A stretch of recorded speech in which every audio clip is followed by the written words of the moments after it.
If you change the perception of an event, you change the attitude you have towards it and the decisions and the actions that come out of it. Very often today, we are confronted on media with language in psychology that is perpetrator innocent victim model and predator prey model, kind of like a zoological psychology, I call it. And we go around and we play victim mentality instead of victory mentality. Today, I'd like to talk about a topic that therapy is really not complete until cause equals effect in space-time. Now, what does that mean?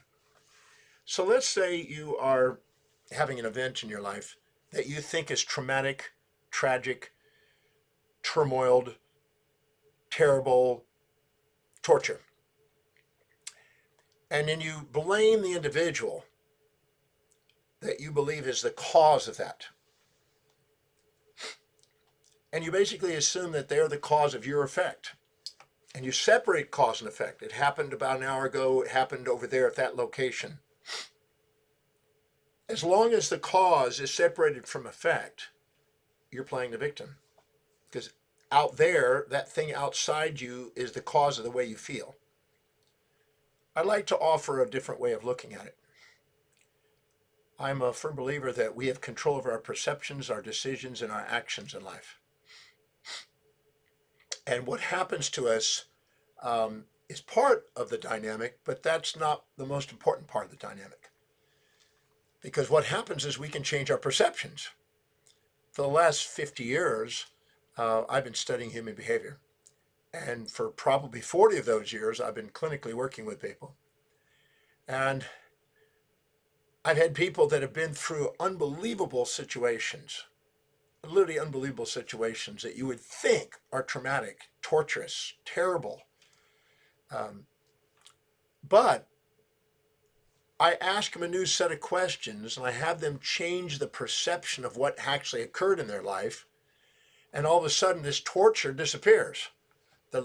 What happened occurred, but their perception of it changed. And when they stacked up the benefits that came out of this situation immediately and over time, they got to a point where they're actually grateful this thing happened. And all of a sudden I said, do you still want to call it torture or turmoil or terrible? No. It's actually a blessing. It's actually something that actually catalyzed something great in my life that I didn't see. And I chose to see the downsides, not the upsides. I had a subjective bias in my interpretation. I was conscious of the negatives, unconscious the positives. I had a subjective confirmation bias on the negatives and a subjective disconfirmation on the positives at that moment. So what happened to me is an event that's neutral until somebody comes along with a subjective bias and labels it terrible or terrific. And it can go either way. As John Milton said, we can make a heaven out of a hell or a hell out of a heaven by our thinking makes it so. So what I've done is I've taken people who've had this terrible event that they initially blamed, therefore that was the cause of their effect, and all of a sudden asked them what were the upsides, what were the benefits that came up, and if this had not happened, what would have been the drawbacks. And we've balanced out the perception to such a degree that they're now looking at it and they're going, well, it's not even traumatic. I don't feel it as a terrible event. It's actually catalyzed. They found the mean between the positives and negatives and they extracted meaning out of their existential experience. And all of a sudden, this terrible event became something that had just as much terrific as terrible. It was completely balanced and neutral. And then I made people stop and wonder, well, is it actually the cause out there of my effect? Or was the cause my perception of that event? And actually at the moment of the cause, my perception, I had the effect. It wasn't something that happened back there. What happened back there was a subjective interpretation of what was going on, not an objective reality, but a subjective interpretation. And I chose to see the negatives without the positives. So I was the cause of my own effect, even though that event occurred. Now this leads to a very slippery slope right now in morals and ethics. Well, Did what they do, are they the cause of your, and do we blame them? It was Epictetus, the Greek philosopher, that said, when you start on your personal development journey, you start off with the idea that you blame people on the outside. And then you actually start to think, as I'm going through and finding the benefits of it, you start to think, well, I'm blaming myself because I'm part of the perception. And then when you balance it, you realize there's nothing to blame. You realize that your perceptions really what made this whole thing happen. Your perceptions. And then if you ask the question, if this had never happened, what would have been the drawback? You cracked the fantasy about how life's supposed to be. Well, you brought to the table the fantasy in the first place. And you labeled it terrible because it didn't match the fantasy of how these people or this event should have gone. And so what we've done is we've now transformed the perception. And so now the cause was not really the event. The cause was the effect of the perception of the event. So I don't like to call people, when people come to me and say, well, I'm a victim of a traumatic event, a post-traumatic event. I'd rather just say that you are an individual that perceived an event. Now let's take our perceptions and change it. William James, about 130 years ago, said that the greatest discovery of our generation is that human beings can alter their lives by altering their perceptions and attitudes of mind. Well, if you change the perception of an event, you change the attitude you have towards it and the decisions and the actions that come out of it. I've had people who've had horrendous things, that's what they labeled it as, happen to their life, and they're now in an anxiety and a post-traumatic stress mode, and I ask them what's the benefits, and they've never asked that question. They just assume that that's a bad thing. And they never ask questions. And the quality of your life is based on the quality of the questions asked. If you ask the question, how is this helping me fulfill what's most meaningful to me? How has it served me? How has it been a benefit in my life? How has it been an advantage by that experience?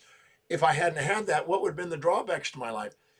Where have I done that in my life? Because many times we point our finger at others and we're not even looking at ourselves. And then we realize if I did it, I must have been some sort of advantage, or we wouldn't have done it at the time. So how is this a benefit? Anything that's occurred on the planet, if it's still here after thousands of years, it must be serving human beings some way, or it would have gone extinct. So the question is how did it benefit you? How is it an upswing? When I have these events that we think are terrific, I also ask the opposite, because sometimes you're blind and now you've given a false causality. They're the cause of my happiness.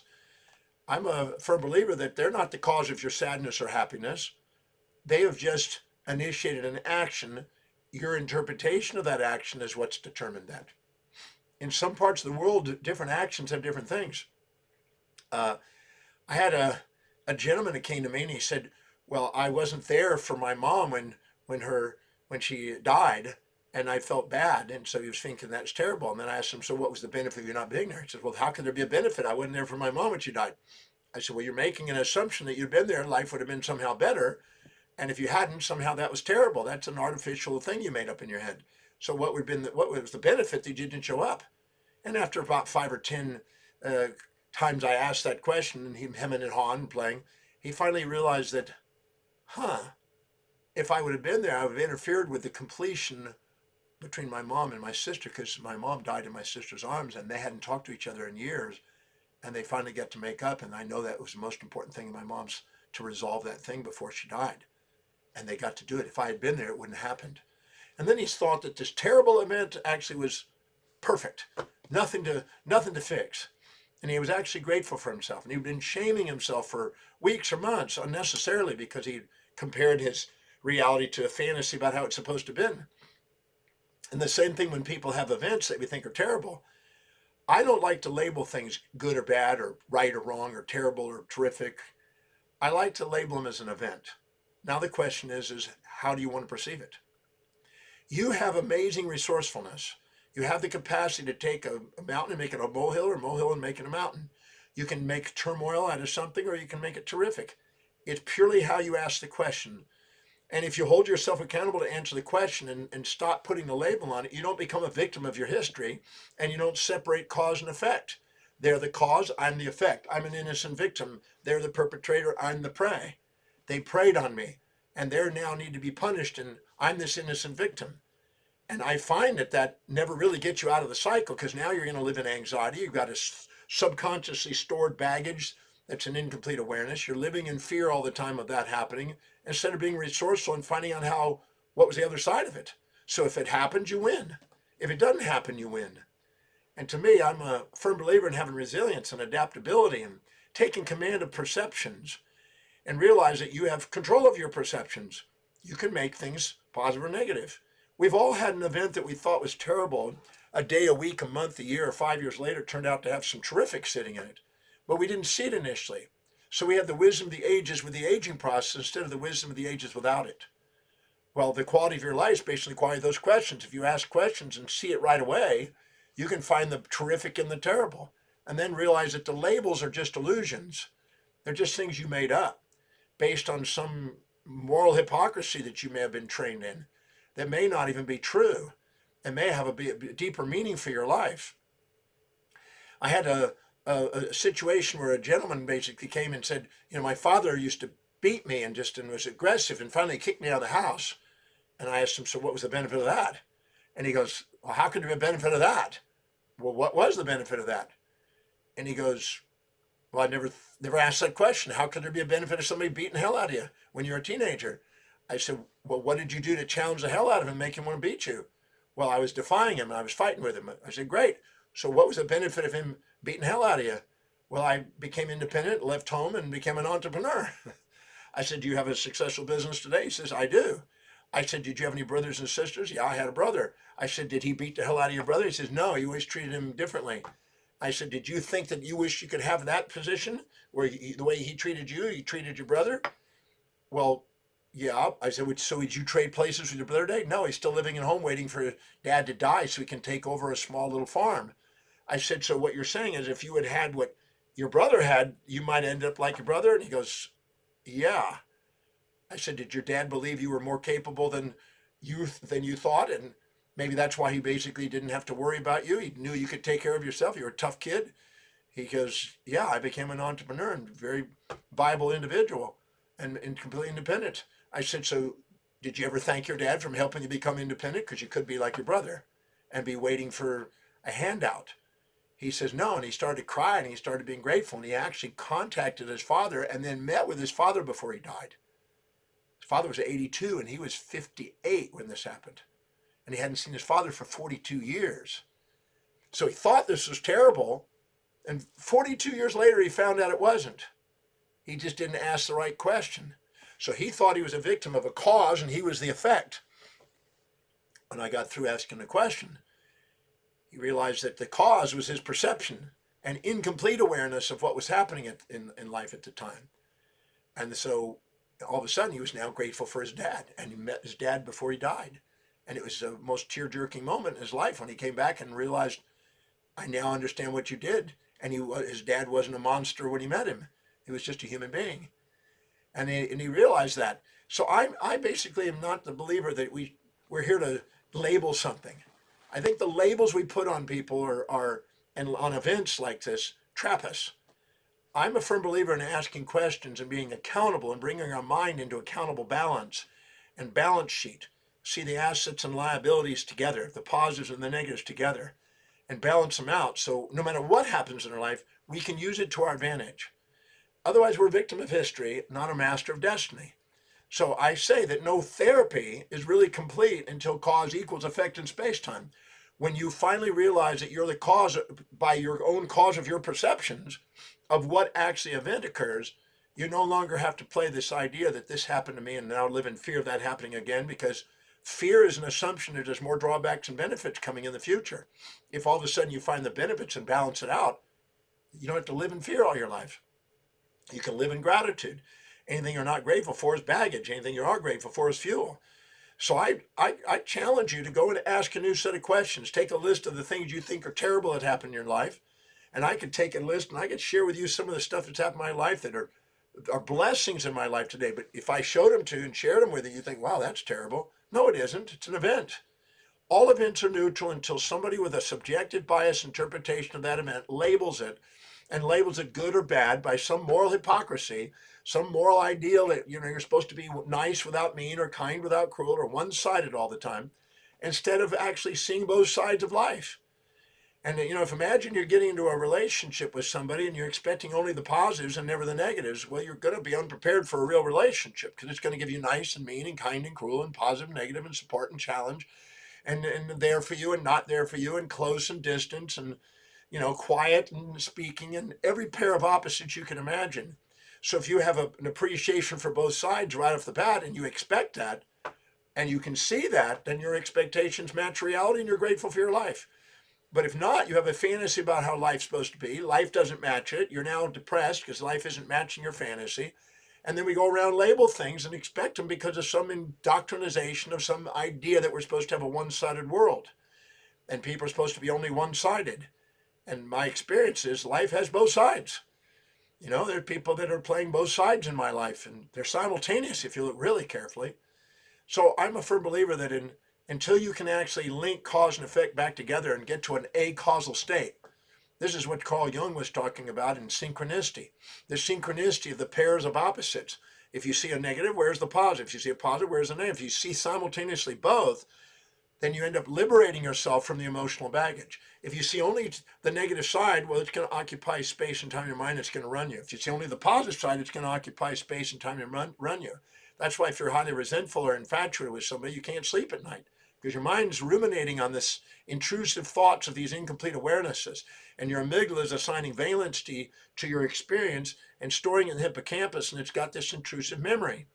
And we become victims of that, and we can't sleep at night because of these so-called traumas. But I've had people of almost every imaginable trauma, asked them and held them accountable to look for the other side, find the balance to it, liberate themselves, all of a sudden take away the blame of themselves or others, and just see the order of it and be grateful for it, find meaning in it. And as Viktor Frankl said in the concentration camps, those that can find meaning in their experience are their survivors and the ones that thrive. The people that can't become victims, they go down. So if you go through life and you want to be a victim of your history, not a master of your destiny, blame things on the outside or blame yourself, instead of look and balance the equation and find the blessings to the curses, the upsides to the downsides, and balance the equation. When you balance the equation, you liberate the mind from a whole bunch of emotional baggage, and you realize you're living in an acausal state. There's no cause and effect out there. It's transcendent to that. And you're now not in this moral trap that you can get yourself into, living in fear and fantasies all your life. So no therapy is complete until cause equals effect in space-time. When you extract out space and time from your mind, you enter into what the theologians call the soul, the state of unconditional love for life, and you're grateful for life. We're going to have perturbations and perceptions that are being volatile throughout our lives if we can learn to ask the right question. That's one of the reasons I teach the breakthrough experience. I've been teaching the breakthrough experience for over 35 years, helping people ask new sets of questions to transform whatever they've got as their baggage into opportunity and fuel. Because if you do, you don't have to weigh yourself down with all the emotional baggage and label things either positive or negative all the time and be a victim of history. Take the time to ask new set of questions. Come to the breakthrough experience. Let me share with you a series of questions that I guarantee you liberate your life and free you from a whole bunch of emotional baggage. Come and join me at the breakthrough experience so I can teach you how to live acausally instead of being trapped in the animal zoology of cause separating from effect, perpetrator, innocent victim, predator, prey zoology.